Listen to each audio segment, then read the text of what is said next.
You are tuned to Community Radio Networks.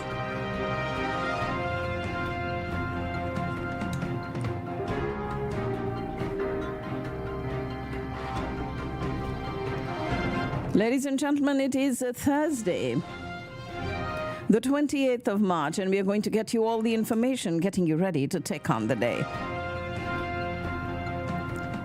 For those of you who would like to reach me, my direct number is 214-675-1754. All the information that you need is headed your way right here on Community Radio Networks on this beautiful Thursday morning. Let's start with the world news.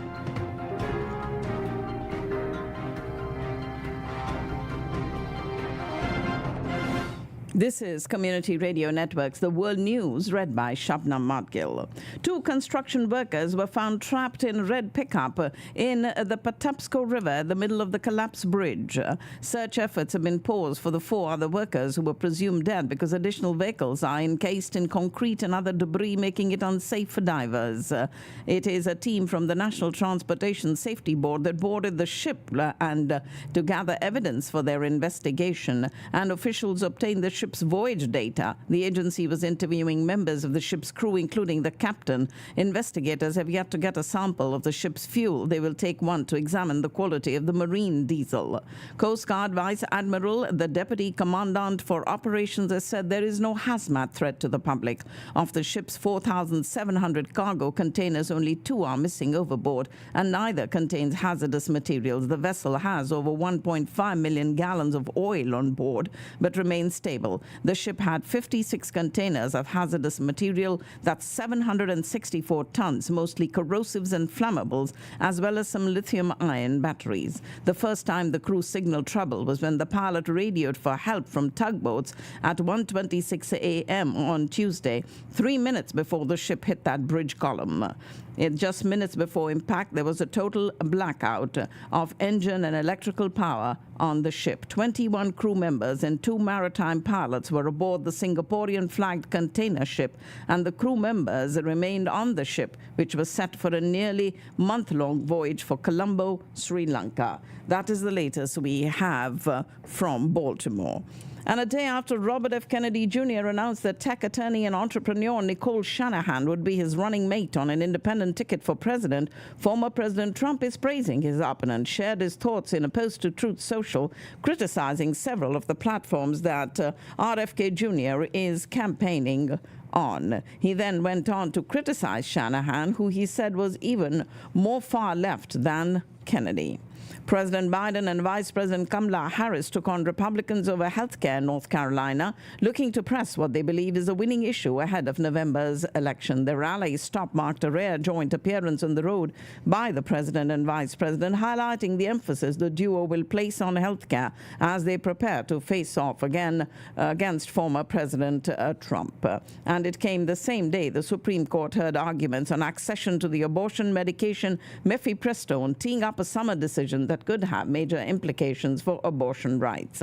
Some 40,000 people are expected to participate in Monday's egg education-themed White House Easter egg roll, about 10,000 more people than last year. A teacher for more than 30 years, Jill Biden is transforming an annual tradition first held in the year 1878 into an educational experience. Various stations on the South Lawn and the Ellipse will help children learn about farming, healthier eating, exercise, and plenty more. This was announced by the White House this morning. They'll still get to coax hard-boiled eggs across the lawn to a finish line. As the court battle over the Texas immigration law continues, more troops are arriving at the border to help with security. Texas Governor Greg Abbott has deployed an additional 200 members of the National Guard, called the Texas Tactical Border Force. He first activated the group last May when Title 42 expired, with the head of the Texas Military Department saying they'd execute a multi-phase response, placing troops and drone teams in hotspots. Astronomers announced that they have detected a strong and organized magnetic field twisted in a spiral pattern around the Milky Way's supermassive black hole, revealing previously unknown qualities of the immensely powerful object lurking at the center of our galaxy. The structure of the magnetic field emanating from the edge of the black hole, called Sagittarius A, closely resembles one surrounding the only other black hole ever imaged, a larger one residing at the center of a nearby galaxy called Messier 87 or M87. Authorities have announced the largest cocaine shipment seizure of the year in the Caribbean Sea of Colombia after military ships and planes chased down a speedboat holding almost 4 tons of the drug. This was a joint operation between the Colombian Navy, the Colombian Air Force, and the Joint Interagency Task Force of the United States Southern Command. Authorities seized that cocaine, said to be worth more than $113 million, from the vessel near the San Andre Isla. And Colombia's government has expelled Argentine embassy officials after President Javier Milei labeled Colombian counterpart Gustavo Petro a terrorist, an assassin, and a communist in a TV interview. Venezuela's President Nicolas Maduro has so brazenly disrespected his promise for free and fair elections that allies in Colombia and Brazil took to publicly condemning his crackdown on the opposition, barring the opposition's primary winner Maria Corina Machado and her little-known substitute Corina Lloris from running in this year's presidential race are among the latest violations of the deal that Maduro struck 5 months ago with the Biden administration to allow democratic elections in exchange for the removal of some of the crippling sanctions imposed years ago on the crisis-torn country. A majority of Americans now disapprove of Israel's war against Palestinian militant group Hamas in Gaza, with support dropping from 50% in November to 36% this month. Israeli Prime Minister Benjamin Netanyahu's office has agreed to reschedule a planned meeting with U.S. and Israeli officials to discuss a possible operation in Rafah just days after he cancelled the delegation. He has told a group of U.S. members of Congress that victory in Gaza and getting Hamas senior leadership in the enclave are just a few weeks away. It has also been reported that Mohammad Deif, the commander of Hamas's military wing, releasing a brief audio recording urging Muslims to join the fight to liberate Al-Aqsa. His latest audio, though, appears to be from recording that aired earlier. The U.S. has taken a public distance from Israel as never before over the Gaza conflict, but the decisive test will be Rafah and whether Israel heeds U.S. warnings against an offensive in that packed city. Battles and bombardment continue to pound the Gaza Strip, and fighting has continued around 3 of Gaza Strip's hospitals, raising fears for patients, medical staff, and displaced people inside them. The Euromed human rights monitor has accused Israeli forces of directly shooting at and executing 13 children in and near the Al-Shifa hospital in just 1 week. And more than 130 parliamentarians in the United Kingdom have urged the government to immediately suspend export licenses for arms transfers to Israel. The U.S. military has said it downed 4 drones launched by Iran-backed Houthi forces in Yemen aimed at a U.S. warship in the Red Sea. And as Yemen's Houthi rebels continue to target ships in a Mideast waterway, the Associated Press has shown what appears to be a new airstrip being built at an entrance to that crucial maritime route. No country has publicly claimed the construction taking place on Abd al-Quri Island, a stretch of land rising out of the Indian Ocean near the mouth of the Gulf of Aden. It is said that President Erdogan's prospects appear to have dented by a rise in support for the Islamist New Welfare Party due to its hardline stance against Israel over the Gaza conflict and dissatisfaction with the Islamist-rooted AKP's handling of the economy. Meanwhile, many Kremlin insiders disagree with President Putin's claims that Ukraine may be connected to last Friday's terror attack in Moscow. NATO is discussing plans to shoot down Russian missiles if they approach the alliance's border. Poland has claimed this after a projectile strayed into its airspace. And the presidents of France and Brazil launched a submarine made in the South American nation using French technology as the two nations strengthen their defense ties. Emmanuel Macron is the first French president to visit Brazil in 11 years after ties between Paris and Brasilia deteriorated during Jair Bolsonaro's presidency.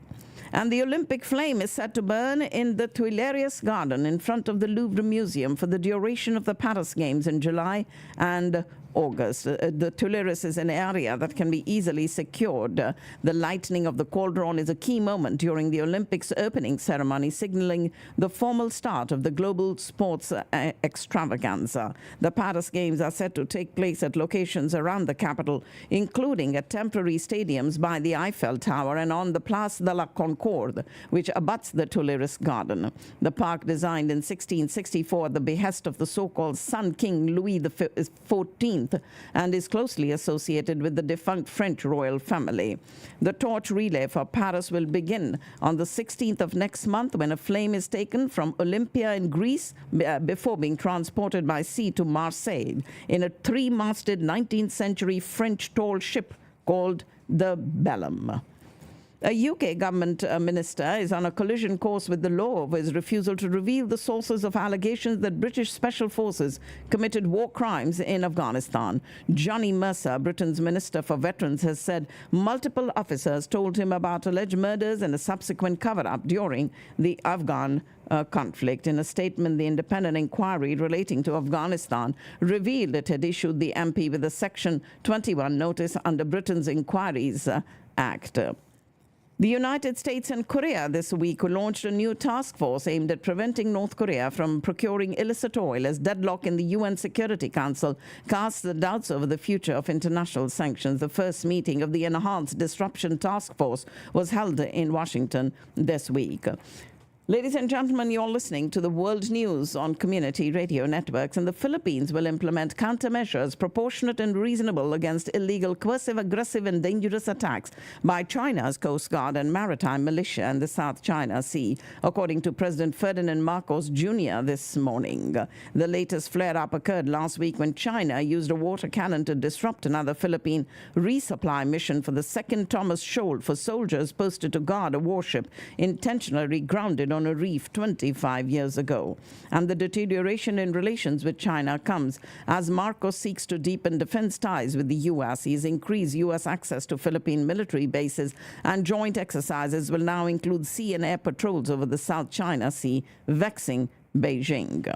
The head of Myanmar's ruling military council marked Armed Forces Day yesterday with a speech claiming that the nation's youth were being tricked into supporting the resistance against army rule, and that ethnic armed groups allied with the resistance engaged in drug trafficking, natural resources smuggling, and illegal gambling. Senior generals spoke in the capital, where thousands of military personnel paraded in an annual show of strength, even as the army has suffered a series of unprecedented battlefield defeats that have tarnished their once invincible reputation. Thailand is close to becoming the first Southeast Asian country to guarantee marriage equality after lawmakers passed a bill to legalize same-sex marriage. Of the 415 lawmakers in the lower house of parliament, 400 voted in favor of the bill, which now heads to the Senate, where it will likely pass before the country's king endorses it today. Ukraine's foreign minister arrived in New Delhi today for a two-day visit to boost bilateral ties and cooperation with India, which considers Russia a time-tested ally from the Cold War era. It is Dmitry Kuleba who is meeting with his Indian counterpart Subramaniam Jaishankar today, as well as the Deputy National Security Advisor. And he will pay his respects to independence leader Mahatma Gandhi at the Rajghat Memorial Site today. Hours after U.S. diplomat Gloria Babina summoned the Ministry of External Affairs, U.S. State Department spokesperson Matthew Miller again responded to questions over Kejriwal's arrest along with Congress Party's frozen account. He said that they encourage fair, transparent, and timely legal processes, and they don't think anyone should object to that. Matthew Miller said, "We continue to follow these actions closely, including the arrest of Delhi's chief minister. We are aware of the Congress Party's allegation that tax authorities have frozen some of the bank accounts in a manner that will make it challenging to effectively campaign in the upcoming elections, and we encourage fair, transparent, and timely legal processes for each of these issues." India has strongly objected today to the U.S. State Department's second statement on Delhi Chief Minister Arvind Kejriwal's arrest and its remarks on freezing of Congress's bank accounts, and said the comments are unwarranted. Delhi court has extended the custody of Arvind Kejriwal to the 1st of April. He was produced before the Rouse Avenue Court on the conclusion of his Enforcement Directorate custodial remand. And it is Arvind Kejriwal who questioned his arrest by the Enforcement Directorate in the Delhi excise policy case and asked, are 4 statements made by different people enough to arrest a sitting chief minister? The Delhi High Court rejected the plea by the Indian National Congress Party, contesting an order from the Income Tax Department regarding reassessment proceedings spanning 4 years.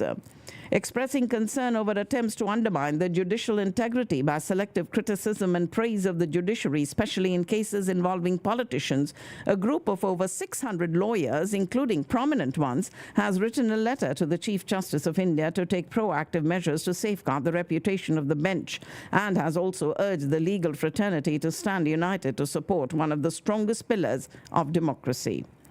Rajasthan Royals would like to build on a strong start when they take on the Delhi Capitals in their second IPL match at the Savai Man Singh Stadium in Jaipur today.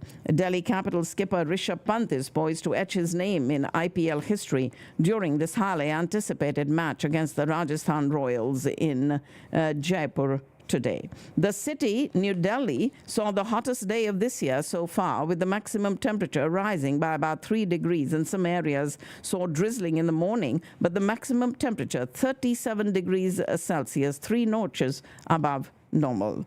Continuing its trajectory towards the launch of its orbital launch vehicle Vikram-1, Hyderabad-based space tech startup Skyroot Aerospace has successfully test-fired Stage 2 of the rocket at the propulsion testbed of the Indian Space Research Organization at the Satish Dhawan Space Center in Sriharikota of Andhra Pradesh.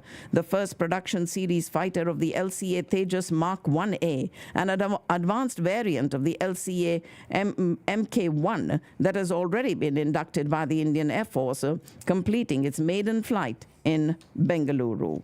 The Chengdu J-20, also known as the Mighty Dragon, a Chinese 5th-generation stealth fighter, has come under scrutiny for its stealth capabilities and lack of international buyers. Despite being operational within the PLA Air Force since 2017, with around 230 units reportedly built, the J-20's stealth effectiveness and combat readiness continue to be debated among defense analysts. And China has demanded a thorough investigation after 5 of its nationals and 1 Pakistani were killed in an attack on a convoy in Bisham Tehsil of Khyber Pakhtunkhwa's Shangla district. The attack prompted China to demand a thorough probe into the deadly blast and security for its citizens. The Foreign Office today said there was no doubt that the suicide attack earlier this week, claiming the lives of 6 people, including 5 Chinese nationals, was orchestrated by the enemies of Pakistan-China friendship. The United States has stated that helping Pakistan address its energy shortage crisis is a priority for Washington. The Pakistan-Iran gas pipeline is a long-term project between Tehran and Islamabad and has faced delays and funding challenges for several years. The government has decided to start building this 80-kilometer segment of the pipeline, extending from the Iranian border to Gwadar to ward off $18 billion potential penalties from Tehran.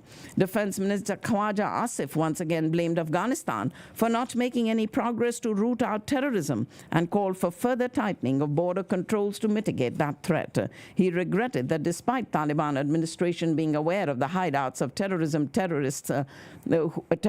and terrorists operating freely against Pakistan from their territory, cooperation from Kabul is not available. An International Cricket Council delegation visiting Pakistan to inspect venues and facilities for the ICC Champions Trophy 2025 called on the Pakistan Cricket Board Chairman Mohsin Naqvi, and Pakistan signed the hosting rights agreement to hold the tournament in December. The Supreme Court in Islamabad conditionally allowed today military courts to pronounce reserve verdicts in cases pertaining to civilians held for their alleged involvement in the May 9th riots, and directed the judgments be announced in cases in which the nominated suspects could be released before Eid. Prime Minister Shehbaz Sharif today held a meeting with the Chief Justice of Pakistan, Qazi Faiz Isa, at the Supreme Court. And the Islamabad High Court wondered why the Federal Investigation Agency was probing former Prime Minister Imran Khan and Foreign Minister Shah Mahmood Qureshi for not returning the diplomatic cipher while sparing other recipients who had done the same. Ladies and gentlemen, that's all I have in the in the world news today, and I do have your financial news coming up for you in just a bit. Give me 1 minute and we'll have the financial news for you right here, right now. You are tuned to Community Radio Networks.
Let's start your financial information that you need for today with the foreign currency exchange rates. We have the Indian rupee at 83.38, Pakistani rupee at 277.93, Bangladeshi taka at 109.73, the Sri Lankan rupee at 300.42, Nepalese rupee 133.47, the British pound at 0.79, the euro at 0.93, Canadian dollar 1.36, Australian dollar 1.54, Mexican peso 16.56, Chinese yuan 7.23, the Japanese yen at 151.19, Russian ruble 92.33, the Thai baht at 36.44, and the Turkish lira at 32.33. U.S. stock index futures were lackluster this morning as investors awaited more data to gauge the state of the economy and the Federal Reserve's policy path, though activity is expected to be muted heading into a long weekend break. All three major U.S. stock indexes ended higher yesterday, yesterday, with the Dow jumping more than 1%, while the S&P 500 clocked an all-time closing high. On the radar today would be the final readings of the fourth quarter GDP and the University of Michigan's Consumer Sentiment Survey, while weekless jobless claims data will also be in focus. And heading into the weekend break, focus will remain on the personal consumption expenditures price index and the Fed's preferred inflation gauge due on Good Friday, when the U.S. stock market will actually be closed tomorrow. Gold prices took investors on a roller coaster ride last year, popping and dropping throughout the year's first 9 months, and then gold took off, making a beeline from October lows to all-time highs. And the rally since last fall caught many investors by surprise, giving concern that a stronger dollar because of sticky inflation would crimp demand for the precious metal. March has been a solid month for the S&P 500 and an even better one for oil and gas-related stocks. As the month draws to a close, energy has emerged as the top performing sector. The S&P 500 Energy Select ETF, which includes oil giants like ExxonMobil, Chevron, and ConocoPhillips, has gained more than 9% compared to the benchmark index's rise of about 2% in the same period. And the energy sector is also the second biggest winner year to date, behind communication services, which includes names like Meta and Netflix. President Biden today announced new steps to protect consumers who buy short-term health insurance plans that critics say amount to junk. A new rule finalized by the Democratic president's administration will limit these plans for just 3 months, and the plans can only be renewed for a maximum of 4 months instead of up to 3 years that were allowed under Biden's predecessor, that was Republican Donald Trump. Apple is in the midst of what you could generously call a difficult period. The company is contending with a high-profile antitrust battle with the Department of Justice, falling iPhone sales in China, and a regulatory investigation in the European Union, and those are just the headlines from the last week. Apple's tough year did get worse. At first glance, it may seem curious that the Justice Department is targeting Apple's power in the smartphone market, just as the company is trying to diversify from its marquee hardware. But Apple's eye-popping growth in services, its impressive ability to extract more revenue from the periphery of its ecosystem, drives much of the hostility against it. Sales of the iPhone still account for more than half of Apple's revenue, but the services that tie into the phone are amassing an increasingly important role in the company's business. And for some of Apple's more bullish analysts, the promise of the services segment is the narrative fuel behind Cupertino's growth story and a pillar of its $2.6 trillion valuation. Elon Musk wants you to stop thinking of Tesla as just a car company. Yes, the electric vehicle maker does indeed make electric vehicles, but the CEO is hoping people will look beyond that one particular product. He has said that Tesla should really be thought of as roughly a dozen technology startups, many of which have little or no correlation with traditional automotive companies. FTX co-founder Sam Bankman-Fried will learn today how much prison time he will get after being convicted of defrauding his customers, investors, and lenders. The entrepreneur presided over the largest crypto collapse in history faces up to 110 years. Prosecutors have requested a sentence of 40 to 50 years, while his lawyers asked for 6.5 years, and the decision will be made by a Manhattan federal judge who presided over his trial last fall and confronted the defendant at several points along the way. Walgreens Boots Alliance is set to post its second quarter earnings results, with investors eyeing closely to see if competition and consumer spending have been a difficult challenge for the company. Trading platform Robinhood will be launching its first credit card, the Robinhood Gold Card, a premium card exclusive to Robinhood Gold members. And Subaru is recalling nearly 119,000 vehicles over an issue that may prevent the airbags from deploying during a crash. The recall affects certain Outback and legacy vehicles from the 2020 to 2022 model years. Automaker says the vehicles may have been built with defective occupant detection system sensors on the front passenger seat. A years-long fight between Disney and Florida is set to end after the two parties agreed to a settlement. In a meeting yesterday, members of the board of the Central Florida Tourism Oversight District, a body that governs the special tax district Disney is located in, approved a settlement to end that legal dispute. And Republican Governor Ron DeSantis set up the Central Florida Tourism District to oversee the area in which Disney operates nearly 2 years ago amid a growing conflict between the Florida governor and the entertainment giant. If you want to visit certain theme parks during the peak of summer, it's going to cost you more, and you can thank the growing trend of surge pricing. The owner of Legoland, Peppa Pig theme parks, Madame Tussauds Wax Museum, and Sea Life Aquariums rolling out new demand-based pricing structures for the upcoming peak season. And the toy company Lego has said to ask a police department in Southern California to stop adding Lego heads to cover the faces of suspects in the images that it shares on social media. The reasoning behind the Lego heads being used by the Murrieta Police Department is a new California law which took effect on the 1st of January this year and limited how departments can share mugshots on social media. Texas's Commissioner Sid Miller says 2 dairy farms in Kansas and 1 in Texas have confirmed the presence of bird flu earlier this week, and another dairy cattle operation in Texas subsequently confirming the presence of the virus. The Texas Department of Agriculture, the Texas Animal Health Commission, and the U.S. Department of Agriculture all monitoring this situation. You can add Kaufman County to the list of places where disasters have been declared ahead of next month's total solar eclipse. Kaufman County judge issuing the disaster declaration for the 5th of April through the 9th of April, with the county there expecting around 200,000 visitors during that time. That is twice the county's population of 100,000. Officials remind residents to create a family communications plan to ensure you know where to meet up if you get separated. The county has 2 large cities, Kaufman and Terrell, which are along the center line of the path of totality of the solar eclipse. And other Texas counties that have already declared emergencies ahead of the eclipse include Bell, Kerr, Travis, and Kendall counties. And the current Dallas city manager may be planning to take the same job in Austin.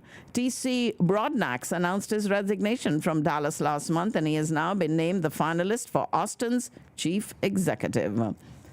While we remain in the last few days of Women's History Month this month, we wanted to point the spotlight on single mothers in the DFW area. A recent poll has identified that 48% of single mothers in Dallas live in poverty. And beyond that, Dallas is ranked as one of the worst cities for single moms, 133 out of 150 cities. We're just days away from this total solar eclipse, and as the big day gets closer, experts are urging businesses to make plans now to avoid employee absences. The highly anticipated upcoming total eclipse is being called a once-in-a-lifetime event, with an estimated 1.5 million visitors journeying to the DFW area to experience totality. That's even more than events like the Super Bowl and the State Fair of Texas. Businesses that were affected by the explosion at a downtown Fort Worth hotel earlier this year can now apply for grant money to rebuild. The cleanup from that explosion at the signature Sandman Downtown Hotel in Fort Worth expected to take several more weeks. Scrutiny is intensifying over Amazon and Google's $1.2 billion contract with the Israeli government to provide it with cloud computing services. And Universal Music Group, NA, struck a distribution deal with Hybe Company, gaining rights to the South Korean company's roster of stars, including BTS, Lil Baby, and Thomas Rhett, along with deeper ties to the social media app Weverse. Universal is the world's largest music company, signed a 10-year agreement to become exclusive distributor of Hybe artists' music in much of the world. And in addition, Universal will invest in the fan-centric Weverse communication app. Cocoa processor Blummer Chocolate Company is cutting hundreds of jobs after announcing it'll close its 85-year-old Chicago factory. The company, owned by Japan's Fuji Oil Holdings, will lay off 226 workers in the city, and the move comes as the 1939 factory became too costly to operate, maintain, and repair. Cocoa and chocolate companies are under pressure as global shortages sent futures traded in New York beating records day after day. Cocoa now costs almost $10,000 a metric ton, exceeding the price of copper. In a significant health alert, Japanese authorities have mandated the recall of 3 red rice dietary supplements after they were linked to 4 deaths and over 100 hospitalizations. China's nationalist leader Xi Jinping has called for closer trade ties with the U.S. during a meeting yesterday with top American business leaders in Beijing that came amid a steady improvement in relations that had sunk to the lowest level in years. In response to the growing demand for critical minerals driven by India's rapid economic growth and efforts to accelerate the energy transition, government sources reveal that India is going to dispatch 2 delegations to Chile next month. These delegations aim to scout for lithium and copper resources, reflecting New Delhi's strategic focus on securing vital minerals for its development objectives. And we have global fashion events held so far. Moscow Fashion Week was one of them. And the event brought together designers from 10 countries, including India. And 2 Indian designers, Paras and Shalini and Nitin Bal Chauhan, showcased their collections at the Moscow Fashion Week. Sagar Adani, the nephew of Asia's second richest man, is hoping that India can chart a new course as it responds to increasing energy demands. This involves the construction of a massive clean energy plant that is visible from space and 5 times bigger than Paris, spanning more than 200 square miles. The plant, which is being built by Adani Green Energy Limited and will be the largest of its kind in the world, is expected to provide non-polluting power to 16 million homes when it is completed in 5 years.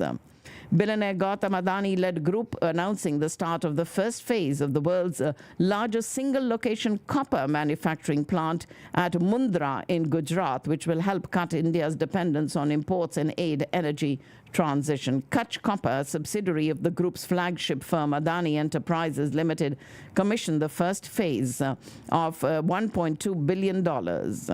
Maruti Suzuki India today announced a major management rejig approved by the board, which included appointment of Partho Banerjee as the new head of marketing and sales function with effect from the 1st of April.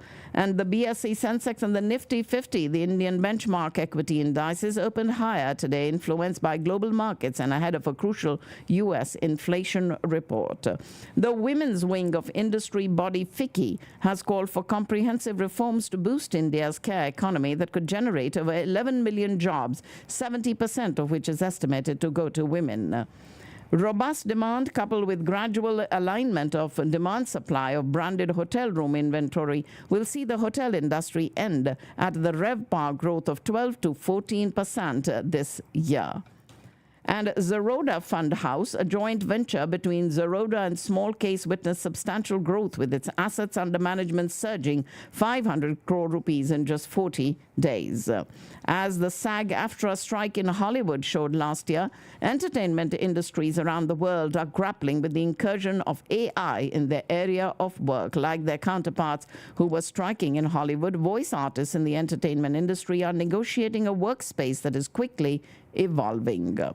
Pakistan's trade deficit with the 9 regional countries widened in the first 8 months of the current fiscal year.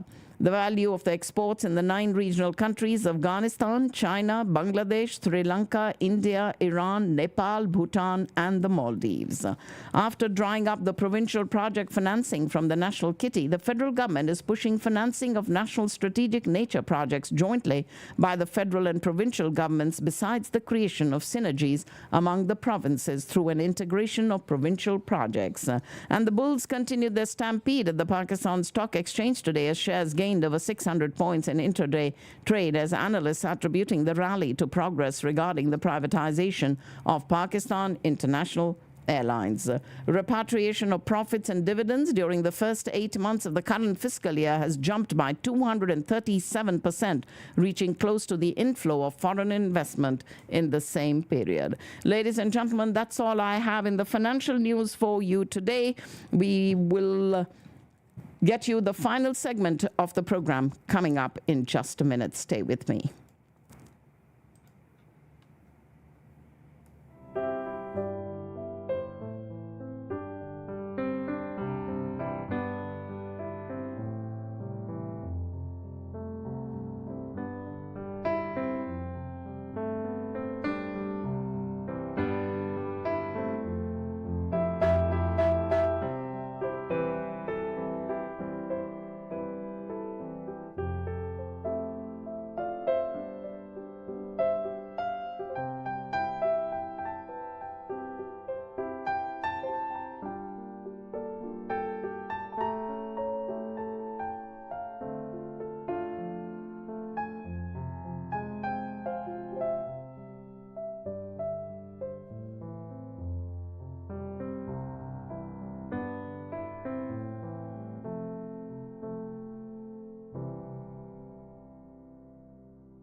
A warming trend is on the way through Easter weekend with a few storms that may show up earlier in the week. But we did have jacket weather once again this morning as temperatures fell into the 40s and still are. But a few areas have cooled into the 30s also around the Dallas-Fort Worth area. But this will be the last of the chilly mornings for a while. A south wind returns today and our warm-up begins. It's opening day for the Texas Rangers. Plenty of sunshine will greet you today with highs and low 70s, with the highs in the low 70s. So the southerly winds pick up overnight also tonight and especially tomorrow. Tomorrow morning's lows will be in the mid 50s with highs in the upper 70s, and the winds will be gusting to 40 miles per hour during the afternoon. A wind advisory might most likely be issued. So that's as far as the weather is concerned. Today, ladies and gentlemen, is the 28th of March, a beautiful Thursday morning, and I have huge thanks going out to all the supporters of community radio networks. And topping that list is Discount Power, also Houston EB5, the Ahluwalia Law Offices, the Wyndham Hotel in Irving, Digital X-Force, Kinzer Law, My Kolachi, Ruchi Palace, Shri Vimal, Vimal's Venue, Eggholic, Mystic Mandala, and Flash Brush Productions. Huge thanks going out to them for their support of community radio networks. We also have a holistic festival that's happening tomorrow as well as Saturday, a two-day market at over this Easter weekend at the Cotton Mill in McKinney. There'll be yoga, Ayurveda, herbs, medication, beauty, psychic readers, skincare, aromatherapy, sound healers, handmade goods, live painters, energy workers, medical professionals, tarot card readers, then massage therapists, dancers, plenty more happening right there at the Holistic Festival, a two-day market tomorrow and Saturday in McKinney at the Cotton Mill. Let me give you a number to call. If you need more information, please call Vijay. Mystic Mandala is bringing this to you, and Vijay's number is 972-750-1419. Also, Thrive Kids Foundation is bringing you Autism Spectrum Frontiers, advancing knowledge in the diagnosis, treatment, and prevention of autism. This event is happening on Saturday, the 6th of April, starting at 8 o'clock in the morning with a healthcare professional conference and then a panel discussion for the community from 2 to 4. All this going on all day at the Carlin College Conference Center on Wade Boulevard in Frisco. The Success Door, supporting the Pledge Campaign Foundation, is presenting Fly, First Love Yourself, Season 4, and that's happening at the Dew Event Center on Saturday, the 6th of April from 4 to 8.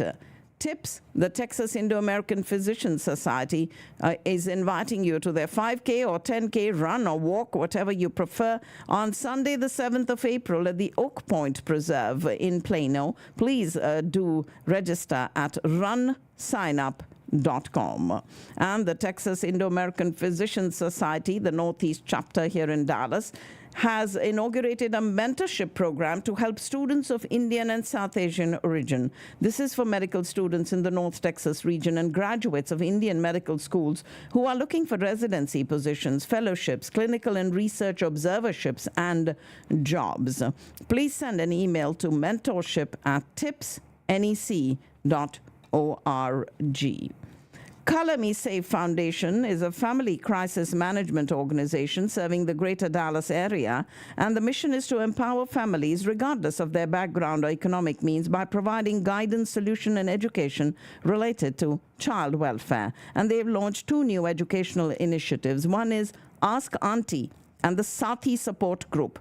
Through discussion on topics such as generational and cultural gaps, cultural identity, mental health, bullying, and many more, these programs seek to empower South Asian children and families with the tools and understanding to overcome these shared challenges in a supportive and non-judgmental space. And so for more information about how to attend, please contact colormesafefoundation.org. And of course, the 8th of October, you've all marked for the solar the solar eclipse, and we've been talking a lot about that eclipse, and of course get you more details as we get closer. The U.S.-India Chamber of Commerce Spirit of Innovation Technology Competition and the Business Plan presentation, and that is happening on the 12th of April from 9 to 1 at the Brookhaven College. Local graduate and undergraduate students will compete in this Foundation Spirit of Innovation competition on the 12th of April at the Brookhaven College. Vibha inviting you to their 18th annual Kite Flying Festival happening on the 13th of April from 3 to 8. Free admission and parking. It's at the Sound at Cypress Waters on Olympus Boulevard in Coppell. And they will be there from 3 to 8 and have another program called Talent for a Reason, calling anyone who wants to dance, sing, do a stand-up comedy, show a unique skill, or do martial arts. Any talent welcome on the community stage there at the Sound Amphitheatre in Coppell on the 13th of April. Music that feeds. This is a Hunger Mitao initiative, an evening of melody with a difference, on the 14th of April from 4 to 7 at UTD's Johnson Performance Hall. We also have a celebrity diversity night coming up on Friday, the 19th of April. April is Celebrate Diversity Month, so please join the Dallas Symphony Orchestra for a special pre-concert event celebrating the importance of diversity, inclusion, equity, and unity. This diversity night will feature many of the Dallas Symphony Orchestra's community partners and friends who value inclusion and recognize the power of an organizational culture that respects, honors, and embraces people of diverse backgrounds, perspectives, and abilities. The U.S.-India Chamber of Commerce is pleased to partner with the DSO to promote Celebrate Diversity Night on the 19th of April from 6 to 7 at the Meyerson Symphony Center's lobby. This is a pre-concert event featuring performances, light snacks, and drinks. The Hyderabad Society of North Texas is presenting their Eid picnic on Saturday, the 20th of April from noon to 6 at the Travick Pavilion in Grapevine. And Pratham's annual gala is on Saturday, the 20th of April at the Omni Frisco Hotel. Special guest performer is Vidya Vox, the YouTuber and singer, and the keynote speaker is Krish Dhanam, the well-known author. And we are thrilled to invite you to the 2024 Pratham Dallas Fort Worth Gala, an extraordinary evening dedicated to empowering children and young people in India to transform their lives and communities. Saturday, the 20th of April at the Omni Frisco Hotel. Healing the world through peace. Every individual can contribute to healing the world with thoughts of peace and love, and these qualities are always within us, and when we realize them, we can naturally share them.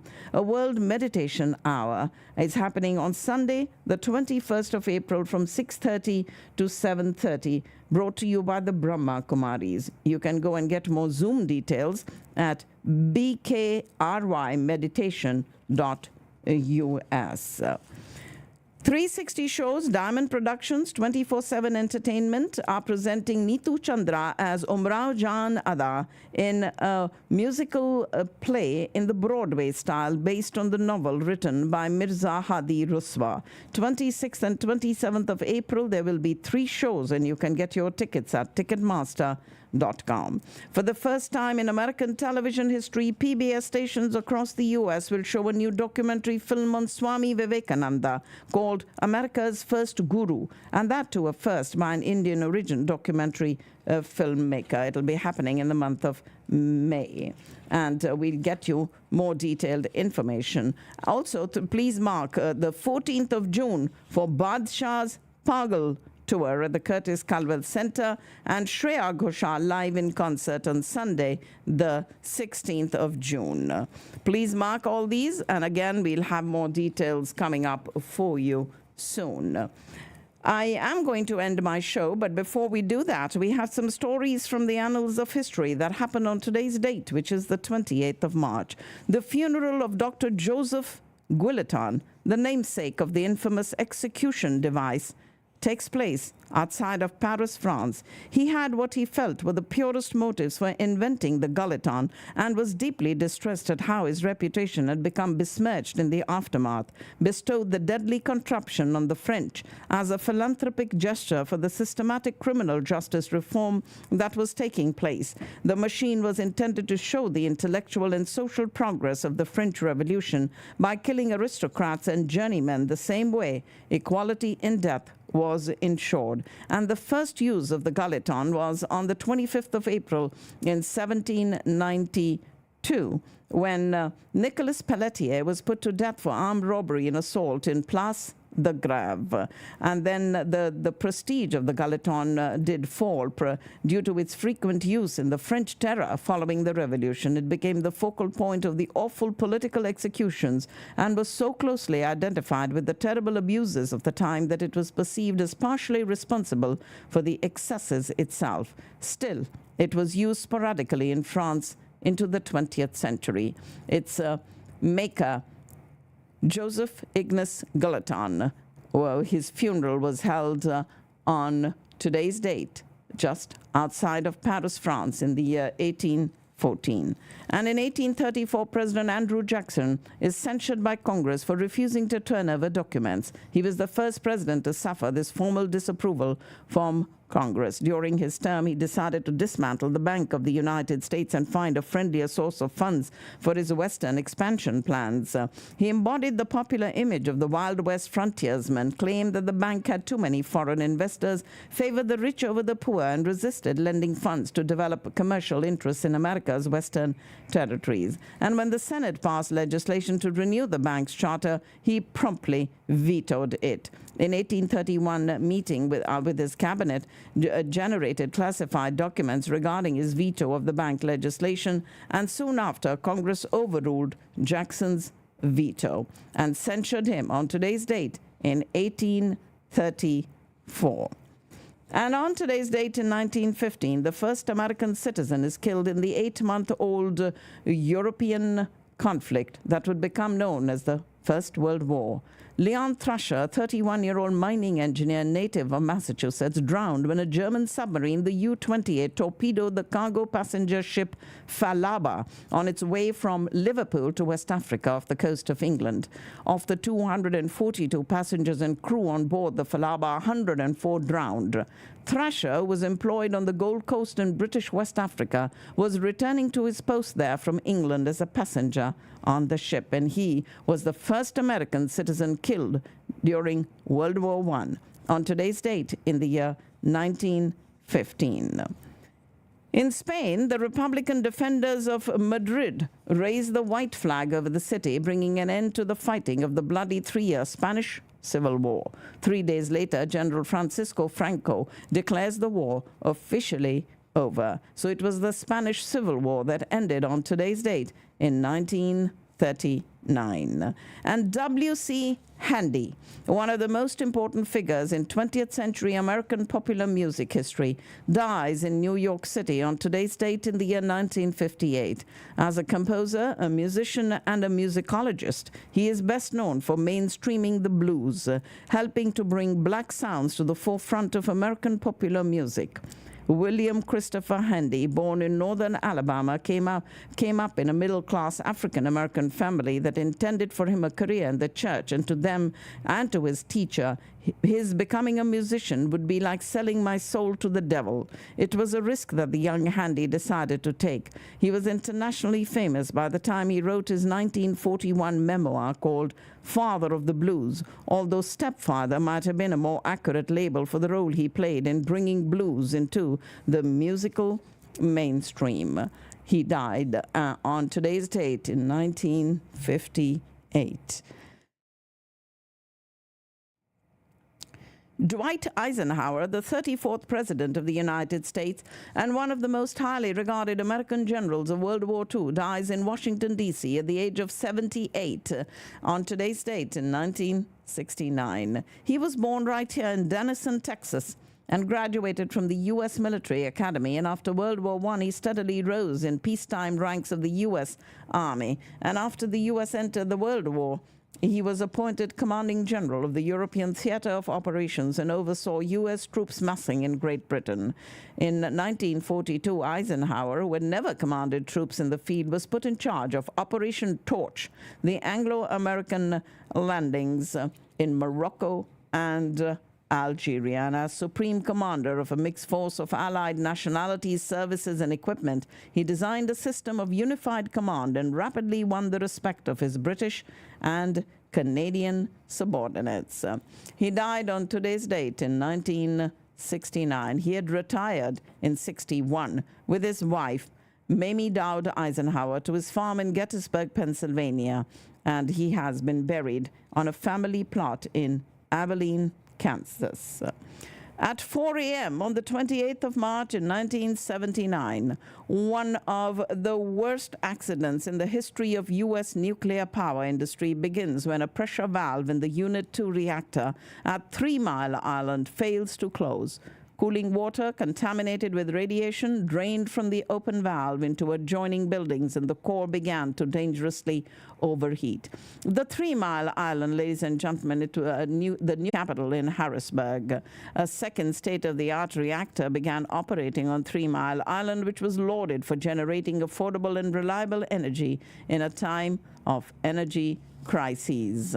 But it was the 3 Mile Island's reactor that did fail and cause this nuclear disaster at 4 a.m. on today's date in 1979. And that was the Unit 2 reactor when the pressure valve on it failed. It was at 8 p.m. that day when plant operators realized they needed to get water moving through the core again and restart the pumps. The temperature began to drop and pressure in the reactor was finally reduced. And it was on the 1st of April that President Jimmy Carter arrived at the 3 Mile Island to inspect that plant. A trained nuclear engineer, he had helped dismantle a damaged Canadian nuclear reactor while serving in the U.S. Navy, and his visit achieved its aim of calming local residents and the nation. At the height of the crisis, plant workers were exposed to unhealthy levels of radiation, but no one outside the 3 Mile Island had their health adversely affected by the accident, and no one died as a result of the accident. Nonetheless, the incident greatly eroded the public's faith in nuclear power. The unharmed Unit 1 reactor at the 3 Mile Island, which was shut down during the crisis, did not resume operation until 1985. Cleanup continued on Unit 2 until 1990, but it was too damaged to be rendered usable again. One of the worst accidents in the history of U.S. nuclear power industry began on today's date, the 28th of March in 1979. Those were some stories from the annals of history that happened on today's date that are interesting to listen to, and I hope you enjoy them every morning when I bring them to you. Ladies and gentlemen, that's all the information that I have for you today to take on this beautiful Thursday. For those of you who would like to reach me directly, my number is 214-675-1754.